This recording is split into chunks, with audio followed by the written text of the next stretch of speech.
Hello दोस्तों, स्वागत है आपका अपना चैनल उपेंद्र मैथ में। आज हमारा साइंस का सेट नंबर 35 है, जो कि यह आपके आने वाले रेलवे के सभी एग्जाम के लिए महत्वपूर्ण होगा। जैसे कि आपका एलपी टेक्नीशियन हो गया, ग्रुप डी हो गया, एनटीपीसी हो गया या आरआरबी जेई हो गया। इसके अलावा आपका आरपीएफ कांस्टेबल हो गया, सभी के लिए महत्वपूर्ण होगा, क्योंकि हमने इसमें 2018 से अब तक जितने भी रेलवे में एग्ज़ाम आए हैं, हम सभी के क्वेश्चन लिए हैं, ताकि आपका previous year question plus practice set दोनों साथ में हो जाएं। इसके अलावा यदि आप हमारे चैनल पर नए हैं तो चैनल को सब्सक्राइब कर लें, बेल आइकन को प्रेस कर लें, ताकि हमारे द्वारा डाले गए वीडियो की अपडेट आपको सबसे पहले मिल जाए। और यदि आप किसी भी एग्ज़ाम की तैयारी करना चाहते हैं, जिसके लिए आप जीके की तैयारी करना चाहते हैं, तो हमारे चैनल से जुड़ जाएं। हमारे चैनल के प्लेलिस्ट में जाकर वहां से आप हिस्ट्री, पॉलिटी और ज्योग्राफी के प्रीवियस ईयर क्वेश्चन को कंप्लीट कर सकते हैं।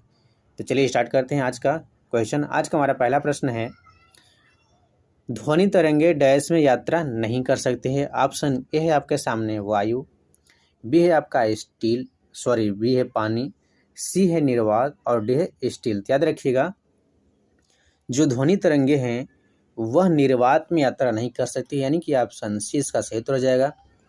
क्योंकि ध्वनि तरंगे आपकी यांत्रिक तरंगे होती हैं, और यांत्रिक तरंगों को क्या होता है, एक जगह से दूसरी जगह जाने के लिए मीडियम की आवश्यकता होती है। ठीक है, इसलिए ध्वनि तरंगे निर्वात में यात्रा नहीं कर सकती, क्योंकि निर्वात में कोई मीडियम नहीं होता है।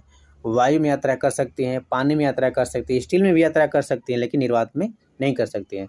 और एक बात और भी याद रखिएगा, आपसे पूछा जाता है कि ध्वनि तरंगे आपकी अनुदैर्ध्य तरंगे हैं कि अनुप्रस्थ तरंगे हैं, तो इसे भी याद रखना जरूरी है, क्योंकि ध्वनि तरंगे आपकी मैकेनिकल तरंगे हैं और मैकेनिकल तरंगे अनुदैर्ध्य तरंगे होती है। ठीक है, यानी कि ध्वनि तरंगे कैसी तरंगे है, अनुदैर्ध्य तरंगे है। ठीक है, इसे भी याद रखिएगा।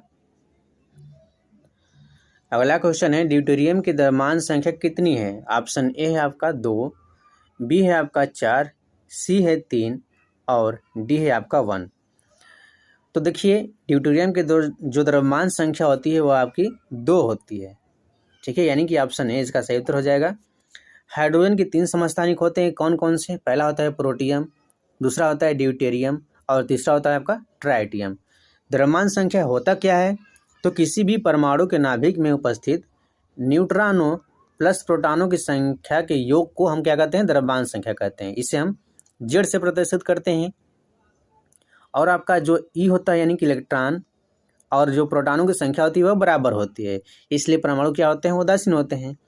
तो देखिए, जो द्रव्यमान संख्या ड्यूटेरियम हमने देखा तो द्रव्यमान संख्या 2 था, यानी कि इसमें, और इसका परमाणु क्रमांक 1 है। इसका मतलब क्या हुआ कि परमाणु क्रमांक 1 यानी कि प्रोटॉनों की संख्या 1 हुई, प्रोटॉनों की संख्या 1 तो न्यूट्रॉनों की संख्या भी 1 हो गई, क्योंकि द्रव्यमान संख्या 2 है। ठीक है, और समस्थानिक क्या होता है कि ऐसे परमाणु या ऐसे तत्व जिनकी क्या हो, परमाणु क्रमांक समान हो लेकिन द्रव्यमान संख्या भिन्न भिन्न हो, उसे हम कहते हैं समस्थानिक। ठीक है, इसे भी याद रखना है। तो देखिए, प्रोटियम में यदि आपसे पूछे कि न्यूट्रॉनों की संख्या, तो प्रोटियम न्यूट्रॉनों की संख्या 0, याद रखना है, एग्जाम में प्रश्न पूछा जाता है। यदि आपसे पूछे ड्यूटेरियम न्यूट्रॉन की संख्या, तो याद रखिएगा n बराबर 1, क्योंकि जो आपका z बराबर होता है वह n प्लस p के बराबर होता है। तो यहाँ पे जब प्रोटियम में द्रव्यमान संख्या 1 है और परमाणु क्रमांक भी 1 है, तो यहाँ पे सिर्फ प्रोटॉन ही होगा। ठीक है, इसलिए हम प्रोटियम को प्रोटॉन भी कहते हैं। ठीक है, इसके अलावा ट्राइटियम देख लेते हैं। ट्राइटियम यदि आपसे पूछे n बराबर, तो याद रखिएगा 2 होता है। ठीक है, अगला क्वेश्चन देख लेते हैं। अगला क्वेश्चन हमारा है, इनमें से कौन सा जीव परजीवी पोषक युक्ति को दर्शाता है। ऑप्शन ए है अमीबा, बी है ईस्ट, सी है मशरूम और डी है अमरबेल। तो देखिए, ये जो आप देख रहे हैं पीला पीला सा पेड़ पे पूरा चिपका हुआ है, यानी कि लगा हुआ है, इसे हम कहते हैं अमरबेल। यह दूसरे पौधों पर निर्भर होता है, दूसरे पौधों से क्या करता है, भोजन ग्रहण करता है, क्योंकि अमरबेल में क्लोरोफिल उपस्थित नहीं होता है। ठीक है, अगला क्वेश्चन देख लेते हैं। अगला क्वेश्चन है, एक प्रतिध्वनि के लिए स्रोत और प्रवर्तक के बीच न्यूनतम दूरी कितनी होनी चाहिए। ऑप्शन ए है 34 मीटर, बी है 36 मीटर और सी है 17 मीटर और डी आपका 10 मीटर है। देखिए, प्रतिध्वनि क्या होता है कि जब आप बोलते हैं तो यदि वह ध्वनि आपको दोबारा सुनाई देती है तो उसे हम कहते हैं प्रतिध्वनि। यह कहाँ पे उत्पन्न होता है, जैसे आप पहाड़ों के बीच में बोलते हैं या फिर किसी बड़े हॉल में बोलते हैं तो क्या होता है कि आपको ध्वनि दोबारा सुनाई देती है। ठीक है, जैसे कि आपने यहाँ से बोला और यह ध्वनि गई और क्या गई, टकराकर वापस आपके कानों तक आ गई, इसे हम कहते हैं प्रतिध्वनि।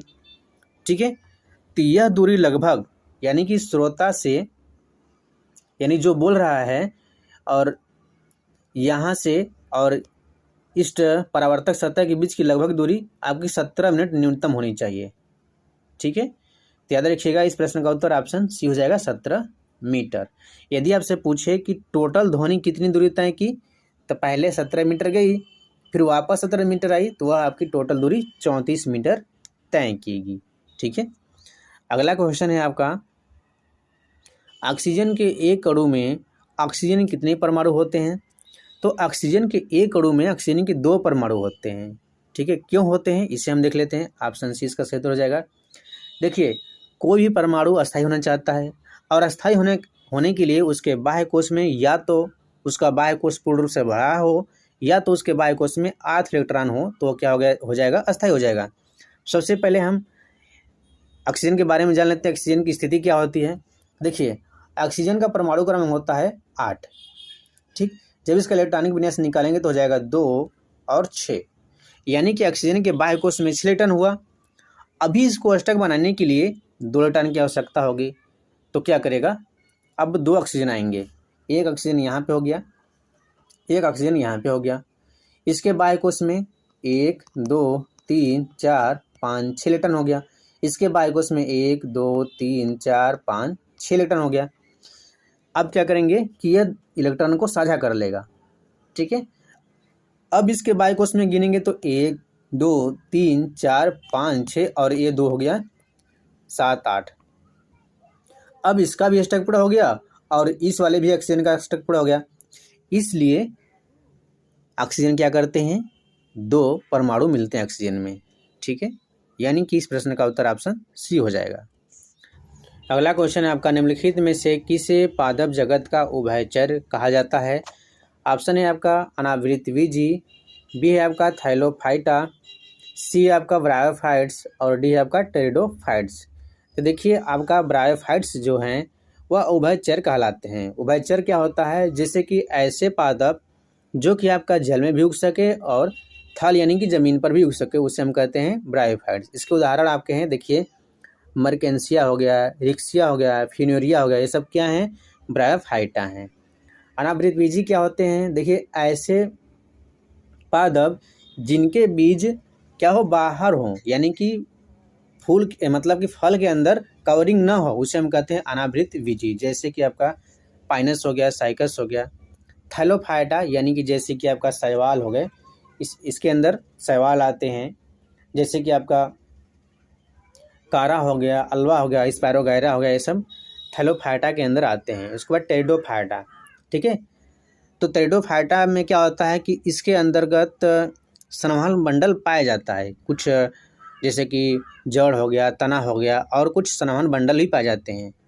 ठीक है, तो याद रखिएगा। अगला क्वेश्चन है आपका, आकाश का नीला रंग निम्न में से किसके कारण होता है? ऑप्शन है आपका प्रकाश का अपवर्तन, बी है प्रकाश का विकिरण, सी है प्रकाश का विवर्तन और डी है प्रकाश का प्रकीर्णन। तो याद रखिएगा, प्रकाश का जो नीला रंग है और प्रकाश के प्रकीर्णन के कारण होता है। ठीक है, क्यों होता है, देखिए प्रकाश 7 रंगों से मिलकर बना होता है और सबसे ज़्यादा जो प्रकाश का प्रकीर्णन होता है वह ब्लू यानी कि वायलेट रंग का होता है, वायलेट ब्लू। ठीक है, ये सब रंगों का सबसे ज़्यादा क्या होता है, प्रकीर्णन होता है और सबसे कम प्रकीर्णन किसका होता है, रेड का होता है। ठीक है, और तो कैसे होता है, जैसे वायुमंडल में बहुत सारे क्या है, धूल के कण हैं, तो प्रकाश क्या होता है, इन सबसे टकराकर फैल जाता है, जिसके कारण क्या होता है, आकाश का रंग नीला दिखाई देता है। ठीक है, अगला क्वेश्चन है आपका, निम्नलिखित में से किस गैस का उपयोग खाद्य पदार्थों को ऑक्सीकृत होने से रोकने के लिए किया जाता है? ऑप्शन ए है आपका हाइड्रोजन, बी है ऑक्सीजन, सी है क्लोरीन और डी है नाइट्रोजन। याद रखिएगा, खाद्य पदार्थों को ऑक्सीकृत होने से रोकने के लिए हम नाइट्रोजन गैस का उपयोग करते हैं। ठीक है, जैसे कि आपका चिप्स का पैकेट हो गया ठीक है, उसमें क्या भरा जाता है, नाइट्रोजन गैस भरा जाता है। ठीक है, और भी नाइट्रोजन के उपयोग हैं, जैसे कि आपका जैसे लिक्विड नाइट्रोजन है तो उसका उपयोग हम कहाँ पे करते हैं, उसका उपयोग देखिए सीमन के प्रिजर्वेशन में किया जाता है। जैसे कि आपका सीमन हो गया, जैसे कि पशु का जो सीमन होता है उसे हम द्रव नाइट्रोजन में रखते हैं। ठीक है, उसके बाद ब्लड का सैंपल हो गया, इन सब में हम क्या करते हैं, द्रव नाइट्रोजन का उपयोग करते हैं। और जो आपका गैस नाइट्रोजन है उसका उपयोग जैसे कि किसी का ऑक्सीडेशन के लिए रुका जाता है। ठीक है, टायर के ट्यूब में भरा जाता है, ये सब याद रखिएगा। अगला क्वेश्चन है आपका, निम्न में से कौन से शैवाल प्रोटीन से भरपूर होते हैं और अंतरिक्ष यात्रियों द्वारा पूरक आहार के रूप में उपयोग किया जाता है। ठीक है, ऑप्शन ए है आपका स्पाइरुलिना, बी है स्पायरोगैरा, सी है क्लोरेला और डी है फ्यूनेरिया। तो याद रखिएगा स्पाइरुलिना और क्लोरेला इनमें भरपूर मात्रा में प्रोटीन पाया जाता है, इसलिए इसका उपयोग अंतरिक्ष यात्री क्या करते हैं, आपके पूरक भोजन के रूप में उपयोग करते हैं। यानी कि ऑप्शन ए इसका सही उत्तर जाएगा। ठीक है, ए और सी दोनों हो जाएंगे। अगला क्वेश्चन है आपका, इनमें से कौन सी धातुओं का उपयोग विद्युत तार बनाने में किया जाता है। ऑप्शन ए है चांदी, बी है मैग्नीशियम, सी है तांबा और डी है लेड। तो याद रखिएगा तांबा का उपयोग हम विद्युत तार के बनाने में करते हैं, क्योंकि तांबा सस्ती भी होती है और क्या होती है, उपलब्ध भी ज़्यादा मात्रा में होती है। इससे ज़्यादा एल्युमिनियम का उपयोग किया जाता है, क्योंकि एल्युमिनियम तांबा से और भी ज़्यादा सस्ती पड़ती है और अधिक मात्रा में भी पाई जाती है, इसलिए वो क्या होती है, सस्ती होती है। चांदी का उपयोग हम नहीं करते हैं। देखिए जो चांदी का विद्युत चालकता होता है सबसे ज़्यादा होता है, लेकिन चांदी का उपयोग हम नहीं कर सकते क्योंकि चांदी महंगी होती है। ठीक है, इसलिए हम चांदी का उपयोग विद्युत तार के लिए नहीं कर सकते हैं। मैग्नीशियम ऐसी धातु है जो कि ठंडे जल से अभिक्रिया नहीं करती है, लेकिन गर्म जल से अभिक्रिया करती है, इसे याद रखिएगा। अगला क्वेश्चन है आपका, फास्फोरस को पानी में रखा जाता है ताकि खराब होने से बचे, आग पकड़ने से बचे, यानी कि ऑप्शन बी इसका सही उत्तर हो जाएगा। ठीक है, इसी वजह से हम फास्फोरस को पानी में रखते हैं ताकि आग न पकड़ ले। यदि हम फास्फोरस को खुले में रखेंगे तो ऑक्सीजन के संपर्क में आने के साथ ही क्या करेगा, आग पकड़ लेगा। ठीक है, अगला क्वेश्चन है आपका, निम्नलिखित में से कौन सा जीव भोजन को शरीर के बाहर विखंडित करता है और फिर पचे हुए भोजन को अवशोषित करता है। ऑप्शन है मृग, बी है जूं, सी है मशरूम और डी है अमीबा। याद रखिएगा इसका उत्तर हो जाएगा ऑप्शन सी, मशरूम जो है यह पचे हुए भोजन को अवशोषित करता है। अगला क्वेश्चन है, एल लंबाई, आर त्रिज्या और रो प्रतिरोधकता वाले एक तार का प्रतिरोध क्या होगा। तो तार का प्रतिरोध क्या होता है आपका, आर बराबर रो एल बाई ए होता है और ए बराबर क्या होता है आपका, पाई आर स्क्वायर होता है। इसलिए इस प्रश्न का उत्तर ऑप्शन ए हो जाएगा, यानी कि आर बराबर रो एल बटा के पाई आर स्क्वायर, यानी कि ऑप्शन ए इसका सही उत्तर हो जाएगा। अगला क्वेश्चन है, ब्लीचिंग पाउडर को इनमें से किस प्रकार निरूपित किया जाता है। तो कैल्शियम ऑक्सीक्लोराइड को हम ब्लीचिंग पाउडर कहते हैं, यानी कि ऑप्शन ए इसका सही उत्तर हो जाएगा। कैसे बनता है, देखिए जब कैल्शियम हाइड्रोक्साइड को क्लोरीन से अभिक्रिया कराएंगे तो ये आपका CaOCl2 बनेगा, जिसे हम ब्लीचिंग पाउडर कहते हैं। अगला प्रश्न है आपका, पौधों को 5 समूहों में बांटा जाता है, इनमें से कौन सा एक समूह नहीं है। ऑप्शन है टेरिडोफाइटा, बी है ब्रायोफाइटा, सी है आपका प्रोटोकार्डेटा और डी है जिम्नोस्पर्म। याद रखिएगा प्रोटोकार्डेटा यह इस समूह का भाग नहीं है, यानी कि ऑप्शन सी इसका सही उत्तर हो जाएगा। इसका आपका होता है थाइलोफाइटा, याद रखिएगा थाइलोफाइटा। उसके बाद आपका होता है ब्रायोफाइटा, उसके बाद आपका होता है टेरिडोफाइटा। ठीक है, उसके बाद जिम्नोस्पर्म और एंजियोस्पर्म होता है, इसे भी याद रखिएगा एंजियोस्पर्म। तो ये सब क्या है, पौधे के भाग हैं, लेकिन प्रोटोकार्डेटा नहीं है। अगला क्वेश्चन है आपका, प्रवर्धक डैश का उद्देश्य है। ऑप्शन ए है आगत संकेतों की शक्ति या धारा वोल्टेज को बढ़ाना, तो याद रखिएगा जो एम्पलीफायर है यह क्या करता है, ये इनपुट को क्या करता है, उसके शक्ति यानी कि धारा या वोल्टेज को बढ़ाता है। ठीक है, यानी कि ऑप्शन ए इसका सही उत्तर हो जाएगा। अगला प्रश्न है आपका, कौन से समूह में शामिल तत्व रंगहीन, स्वादहीन और गंधहीन रहते हैं? ऑप्शन ए है आपका क्षारीय धातु समूह, बी है शून्य समूह, सी है हाइड्रोजन समूह और डी है भूक्षारीय समूह। तो देखिए जो आपका ऑप्शन बी है शून्य समूह, इसके क्या होते हैं, जितने भी गैसें हैं, जितने भी तत्व हैं वह क्या है, अक्रिय हैं। जैसे कि आपका हीलियम हो गया, आर्गन हो गया, क्रिप्टॉन हो गया, जिनान हो गया, रेडान हो गया, ये सब क्या है, अक्रिय गैस हैं। यह क्या करते हैं, यह रिएक्शन नहीं करते हैं, इसलिए यह स्वादहीन, रंगहीन और गंधहीन होते हैं। क्षारीय धातु जैसे कि आपका पहले ग्रुप के तत्व, जैसे कि आपका हाइड्रोजन हो गया, लिथियम हो गया, सोडियम हो गया, पोटेशियम हो गया, ये सब बहुत ही ज़्यादा क्रियाशील धातु होते हैं। भूक्षारीय धातु जैसे कि दूसरे समूह के तत्व, जैसे आपका मैग्नीशियम हो गया, पोटेशियम हो गया, ये सब क्या है, दूसरे समूह के तत्व हैं। हाइड्रोजन समूह में जैसे कि आपका फ्लोरीन, क्लोरीन, ब्रोमीन, ये सब क्या है, हाइड्रोजन समूह के तत्व हैं। अगला क्वेश्चन देख लेते हैं, निम्नलिखित में से कौन सा तत्व बहुपरमाणुक है? ऑप्शन है आपका आर्गन, बी है सोडियम, सी है सल्फर और डी है ऑक्सीजन। याद रखिएगा जो आपका सल्फर है यह आपका बहुपरमाणुक है, यानी कि यह 8 परमाणुक होता है। ठीक है, आर्गन आपका 1 परमाणुक होता है, इसे भी याद रखिएगा।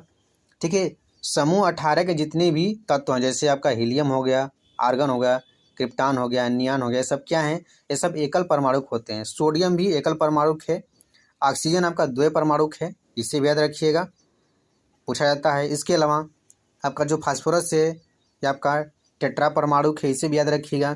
इसके अलावा फ्लोरीन होता है, इसमें कार्बन के 60 परमाणु मिले होते हैं। इसके अलावा आपका बोरान होता है, ठीक है, यह 12 परमाणुक होता है। 30 प्रकार से याद रखना है, एग्जाम प्रश्न पूछे जाते हैं। ये सब बहुपरमाणुक है, जैसे बोरान हो गया, आपका सल्फर हो गया, फास्फोरस हो गया, ये सब फ्लोरीन हो गया, ये सब क्या है, बहुपरमाणुक हैं। ठीक है, तो दोस्तों आज का हमारा क्वेश्चन कंप्लीट हुआ। यदि वीडियो आपको पसंद आया तो वीडियो को लाइक, शेयर और चैनल को सब्सक्राइब जरूर कीजिएगा। तो आज के लिए धन्यवाद।